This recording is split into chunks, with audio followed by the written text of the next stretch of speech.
Okay friends, next हम देखते हैं mobility. What is the mobility? Mobility means it is the mobile charge carrier which constitute the current. तो यहाँ पे जो भी हम मटेरियल कंसीडर करते हैं उसमें जो मोबाइल चार्ज कैरियर्स है, ये मोबाइल चार्ज कैरियर्स क्या करते हैं? करंट को कंस्टिट्यूट करते हैं. तो यहाँ पे ये मोबाइल चार्ज कैरियर्स कौन से है कि जैसे कि अगर हम मेटल की बात करें तो मेटल में कौन करंट कंस्टिट्यूट करता है? In a metal electron constitute the current. Same as अगर हम आयोनाइज एयर की बात करें तो यहाँ पे ये जो पॉजिटिव आयंस और नेगेटिव आयंस है, पॉजिटिव आयंस और negative ions constitute the current. Same as अगर हम इलेक्ट्रोलाइट मतलब जो हम केमिकल यूज करते हैं, बैटरी यूज करते हैं, बैटरी में क्या होता है? तो इलेक्ट्रोलाइट होता है. तो in this electrolyte current is constitute due to the positive and negative charge carriers. तो यहाँ पे अगर हम इससे भी आगे बात करें, सेमीकंडक्टर की बात करें तो in a semiconductor current is constitute because of electron and holes. तो यहाँ पे हमने ये जो सारे एग्जांपल लिए in which the current is constitute due to the mobile charge carriers.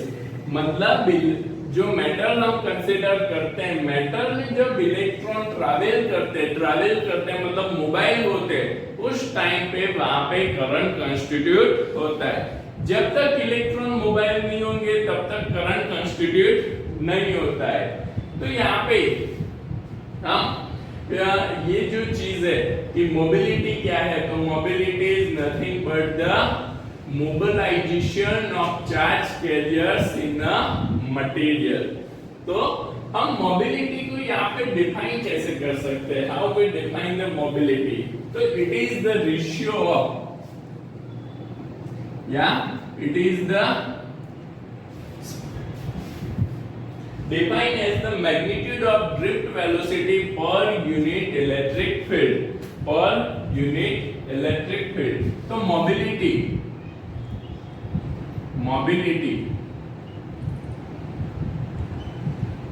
is defined as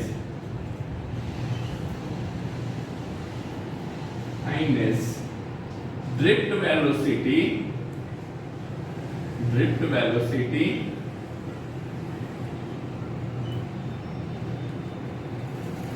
Vd per unit electric field. Per unit electric field हमको जो ड्रिफ्ट वेलोसिटी मिलती है उसको हम क्या बोलते हैं? Mobility. Mobility is denoted as a mu. हम इसको डिनोट कैसे करते हैं? म्यू से डिनोट करते हैं. As per definition mobility gives as a Vd drift velocity by electric field E. तो यहाँ पे मोबिलिटी सिंपली हम कैसे डिफाइन कर सकते हैं? तो it is mobility is defined as a drift velocity Vd per unit electric field is called the mobility of charge carriers. Is called the mobility of charge carriers. इसका unit अगर हम देखें बेटा तो इसका ऐसा यूनिट हमको क्या मिलेगा? तो ऐसा यूनिट इधर क्या होगा? ऐसा unit is metre square per volt into second. इसका ऐसा यूनिट क्या है? Metre square per volt into second. और इसका सीजीएस यूनिट की बात करें तो सीजीएस यूनिट यहाँ पे क्या है? तो centimetre square volt into second. अब ये ऐसा यूनिट से ये कितने टाइम्स है? 10⁴ times of centimetre square per volt into second. तो यहाँ पे हमको ये चीज ध्यान में रखनी है कि व्हाट इज द मोबिलिटी. तो mobility is ratio of drift velocity to the electric field, yeah, either it is called the call the VD by E। इसका यूनिट क्या है, metre square volt into second. CGS unit देखे तो it is 10⁴ times of centimetre square per volt into second. अब आगे हम देखें बेटा, तो यहाँ पे हमें मोबिलिटी के डिफरेंट रिलेशंस यहाँ पे देखने हैं। तो पहला तो हम देखते हैं mobility in terms of relaxation time. Mobility in terms of relaxation time. याद है रिलैक्सेशन टाइम ड्रिफ्ट वेलोसिटी में हमने देखा था, relaxation time tau, relaxation time tau. तो ये दोनों हमको रिलेशन यहाँ पे देखने हैं। तो मोबिलिटी की जब हम बात करते हैं तो यहाँ पे ड्रिफ्ट वेलोसिटी VD आपको याद है बेटा, VD इक्वल्स टू क्या है, E into E by M into relaxation time tau. E into E क्या है, इलेक्ट्रिक फील्ड है, electric field into charge divide by mass into time tau. तो यहाँ पे as per definition of mobility VD by E तो क्या है, mobility. तो mobility mu equals to VD by electric field E। तो इधर बचा क्या, E into relaxation time tau. तो mobility mu equals to E into relaxation time tau. एक ये इक्वेशन भी आपको ध्यान में रखना है। ये सारे रिलेशन बेटा हमको यहाँ पे ध्यान में रखने हैं, तो जिसकी वजह से हम यहाँ पे न्यूमेरिकल में इसको यूज कर सकते हैं। दूसरा हम देखते हैं mobility in terms of electric current. Mobility in terms of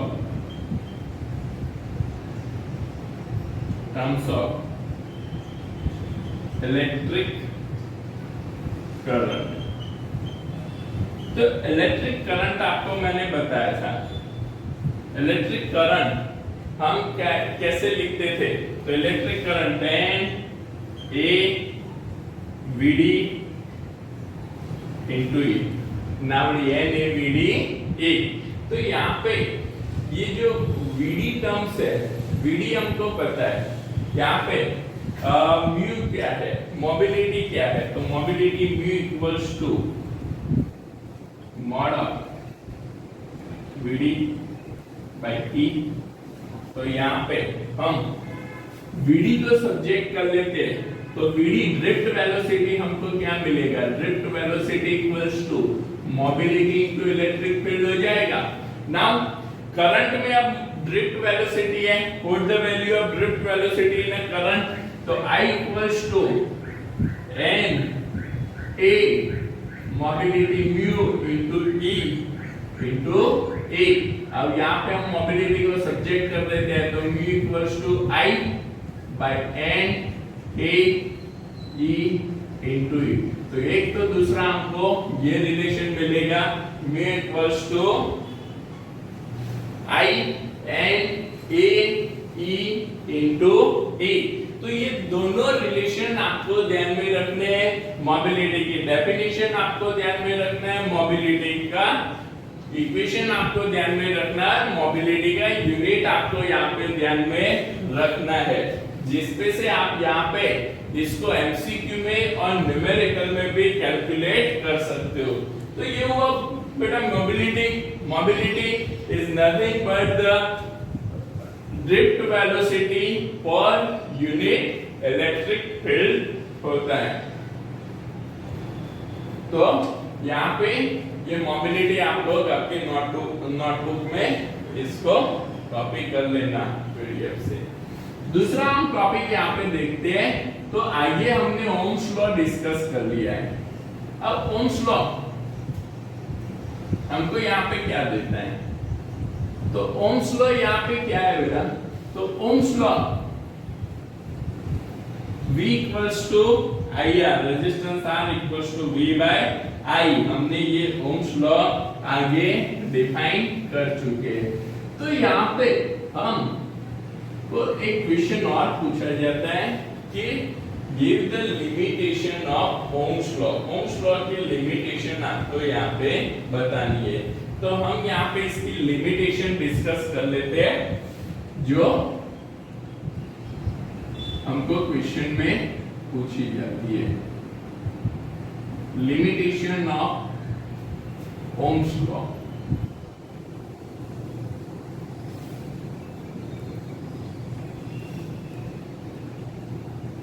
limitation of ohms law. तो यहाँ पे ये ओम्स लॉ की लिमिटेशंस क्या है? तो बेटा हम यहाँ पे अगर ओम्स लॉ को थोड़ा याद कर ले तो R इक्वल्स टू क्या था? V by I। And always जब हम इन अ फिक्स कंडीशन की बात करते हैं, इन अ फिक्स कंडीशन जैसे पोटेंशियल बढ़ता है, potential across the conductor increase होता है, same as in a proportionally manner current is also increase. Current भी वहां पे इंक्रीज होता है।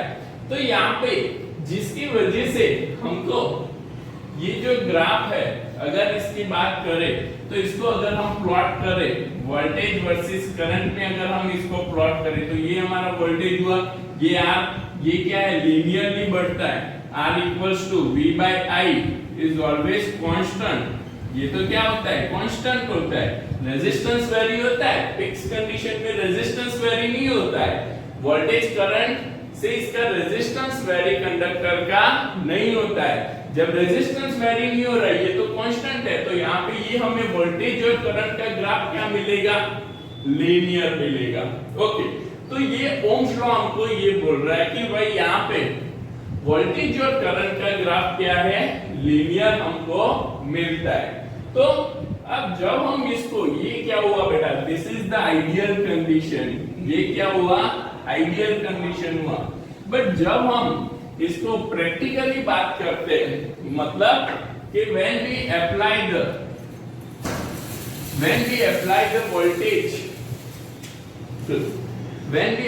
the voltage to the conductor, any metal wire, at that time V proportional to I graph जब हम draw करते हैं, at that time हमको ये जो कैरेक्टरिस्टिक मिलती है, वो कैरेक्टरिस्टिक यहाँ पे लीनियर नहीं होती है। ये क्या होती है? कुछ कर्व मिलती है। वाई? तो यहाँ पे ये जो क्यों हो रहा है कि ये जो हमको कैरेक्टरिस्टिक है, ये कैरेक्टरिस्टिक लीनियर नहीं मिल रही है, बट यहाँ पे क्या मिल रहा है? तो हमको यहाँ पे जो जब हम पोटेंशियल अप्लाई करते हैं, तो बिकॉज ऑफ दिस पोटेंशियल और because of the ohmic resistance, यहाँ पे क्या हो रहा है? There are some joule heat energy dissipated in the conductor. तो यहाँ पे कुछ जूल हीट एनर्जी डिसिपेट हो रही है। एनर्जी यहाँ पे डिसिपेट हो रही है इन अ हीट फॉर्म। जब यहाँ पे हीट फॉर्म में एनर्जी हमको यहाँ पे डिसिपेट हो रही है, मतलब उतनी एनर्जी लॉस हो रही है, तो ये कैरेक्टरिस्टिक तो लीनियर हमको नहीं मिलेगी। ये हमको क्या मिलेगी? तो यहाँ पे ये हमको जो मिल रहा है, ये क्या मिल रहा है? यहाँ पे कुछ लॉस हो रहा है, जबकि हमको हीट एनर्जी है, तो जिसकी वजह से यहाँ पे टेम्परेचर भी क्या होगा? कंडक्टर का वेरी होगा, टेम्परेचर वेरी होगा, तो रेजिस्टेंस भी यहाँ पे वेरी होगा, जो आगे हमने देखा हुआ है। तो यहाँ पे इसका रेजिस्टेंस क्या है? तो रेजिस्टेंस इसका एक्चुअल कंडीशन में, प्रैक्टिकल कंडीशन में ओम्स लॉ को एग्जैक्टली फॉलो नहीं करता है। That is the first limitation of the Ohm's law. दूसरी लिमिटेशन की अगर हम बात करें,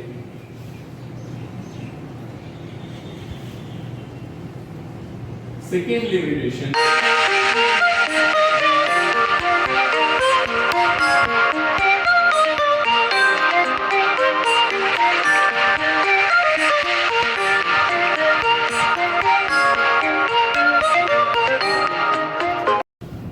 ओके, तो यहाँ पे सेकेंड लिमिटेशन अगर हम ओम्स लॉ की बात करें, तो for the same two voltage, for positive voltage and negative voltage for same magnitude of voltage, हमको यहाँ पे करंट की दो डिफरेंट वैल्यूज मिलती है। मतलब सपोज हम पॉजिटिव 5 वोल्ट अगर हम कंसीडर करते हैं और नेगेटिव -5 वोल्ट अगर हम कंसीडर करते हैं, तो दोनों के लिए हमको यहाँ पे जो करंट मिल रहा है, ये करंट हमको क्या मिल रहा है, डिफरेंट मिल रहा है। Means for the same value of same magnitude of voltage we get the different currents which is not described in a Ohm's law.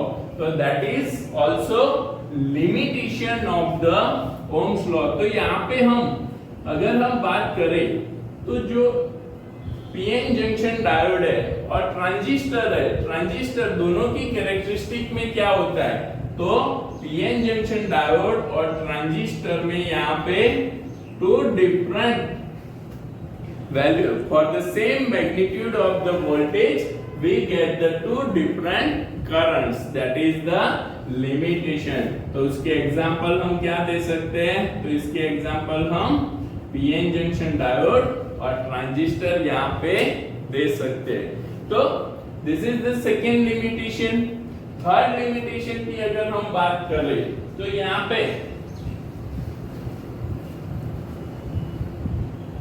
Third limitation क्या हमको दी गई है, तो for the same value of current, अगर हम यहाँ पे दो वैल्यू करंट की दो वैल्यू की बात करें जिसमें कैरेक्टरिस्टिक में हम देखते हैं, तो for the same value of current we get the two different voltage. Same value of current के लिए हमको दो डिफरेंट वोल्टेज लेवल्स मिलते हैं, दैट इज ऑल्सो लिमिटेशंस। तो यहाँ पे हम इसकी कैरेक्टरिस्टिक बनाते हैं, तो यहाँ पे ये जो कैरेक्टरिस्टिक है, ये कैरेक्टरिस्टिक में आप देखो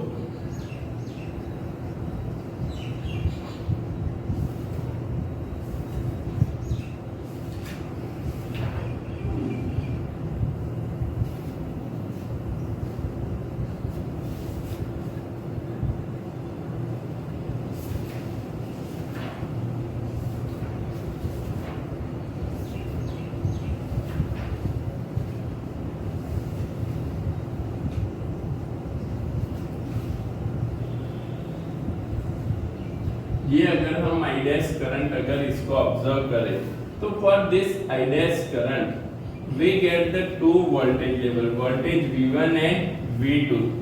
मतलब सेम करंट यहाँ पे हमको मिल रहा है, बट वोल्टेज क्या है, डिफरेंट वोल्टेज है।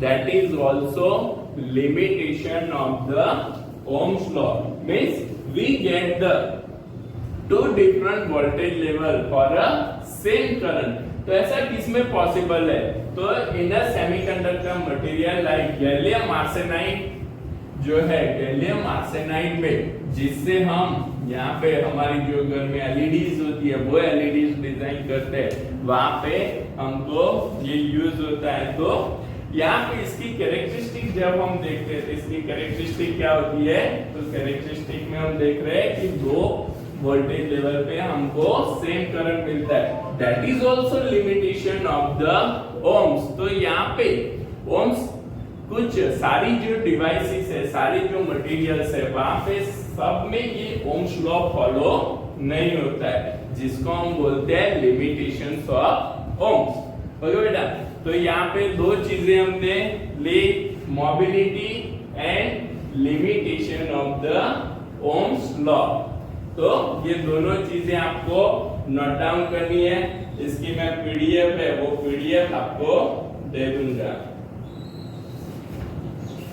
इससे आगे हम करंट डेंसिटी के कुछ न्यूमेरिकल है, वो न्यूमेरिकल यहाँ पे देखते हैं। तो जो एडिशनल आपकी एक्सरसाइज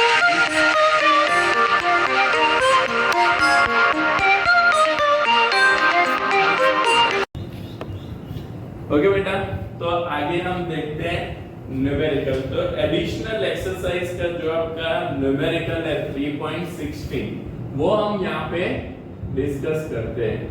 तो 3.16 में हमको क्या दिया है, तो two wires of equal length, one of aluminum and the other of copper, have the same resistance. तो हमको यहाँ पे दो वायर दिए हैं with the same length and same resistance. One is a aluminum and one is a copper.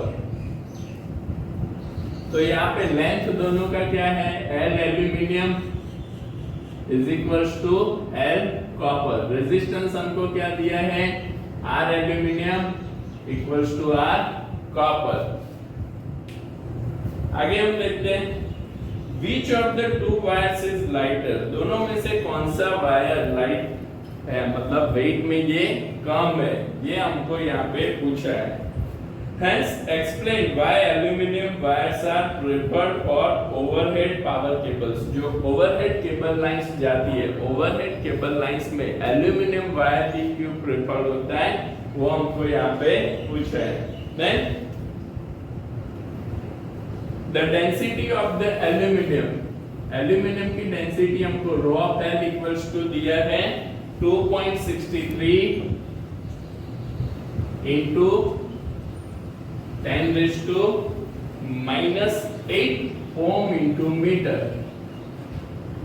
फिर हमको copper की डेंसिटी दी है. कॉपर की डेंसिटी हमको यहाँ पे क्या दी है?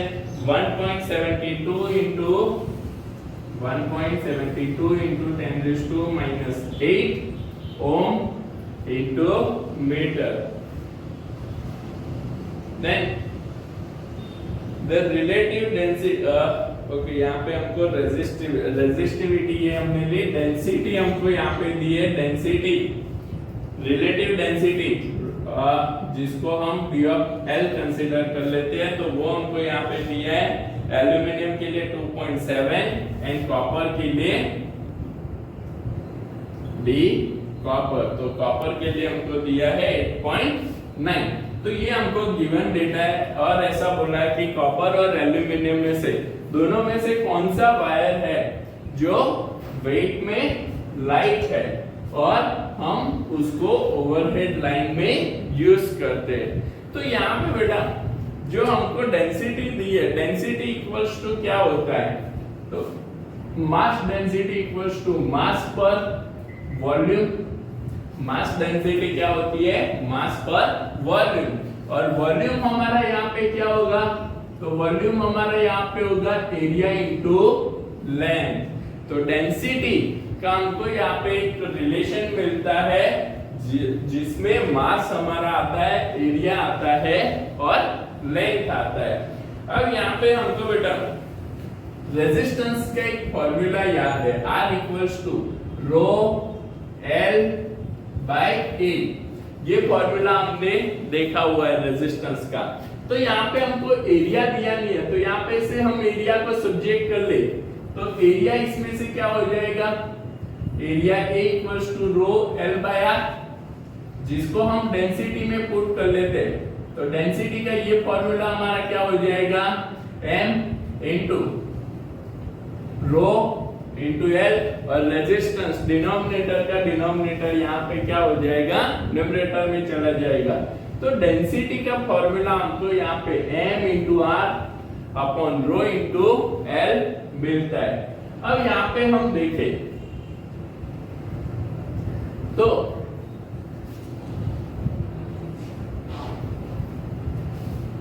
रो L स्क्वायर, रो L, तो रो L square M into R upon rho L square. तो यहाँ पे अब हम देखते हैं तो रेजिस्टेंस यहाँ पे क्या है बेटा? तो रेजिस्टेंस दोनों का सेम है, लेंथ भी यहाँ पे क्या है? सेम है. मतलब कि अगर मैं यहाँ पे मास को प्रोपोर्शनली लिखता हूँ तो मास इक्वल्स टू क्या हो जाएगा? Density into resistivity. रेजिस्टिविटी ऊपर ले लो, यहाँ पे प्रोपोर्शनलिटी हम ले रहे, मतलब resistance of the aluminium and copper same and length of the copper wire and aluminum is also same. तो यहाँ पे हमको mass proportional to क्या मिलेगा? Density into resistivity. तो mass of aluminum, mass of copper, अगर हम consider करते हैं mass of copper divide by mass of aluminum, तो यहाँ पे क्या होगा, density of copper, resistivity of copper divide by density of aluminium and resistivity of aluminium. तो यहाँ पे इसकी वैल्यू तो हमको पता ही है, मास of copper divide by mass of aluminium. अगर हम लेते हैं तो डेंसिटी ऑफ कॉपर कितनी है, 8.9 into resistivity of copper 1.72 into 10 raised to minus 8 divided by density of aluminum 2.7 into resistivity of aluminum, तो resistivity of aluminum 2.63 into 10 raised to minus 8। तो यहाँ पे 10 raised to minus 8, 10 raised to minus 8 को हम cancel कर लेते हैं, तो मास इसको सॉल्व करते हैं, तो mass of copper by mass of aluminium equals to हमको यहाँ पे मिलेगा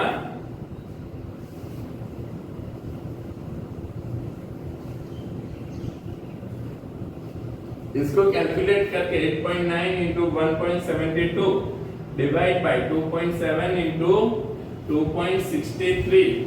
तो यहाँ पे इसको हम कैलकुलेट कर लेते हैं, तो ये हमारा हो जाएगा कैलकुलेट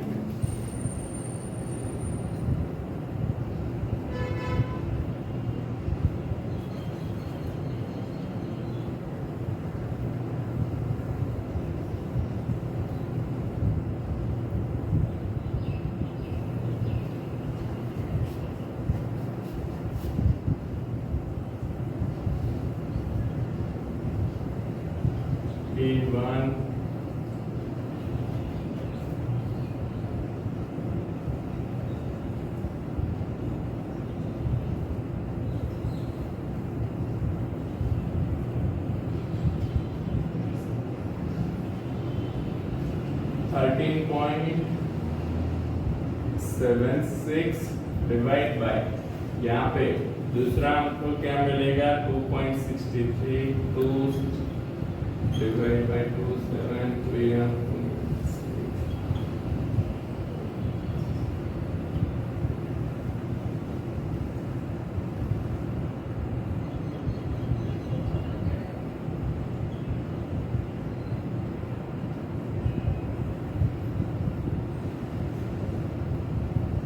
तो ये हो जाएगा 6.701।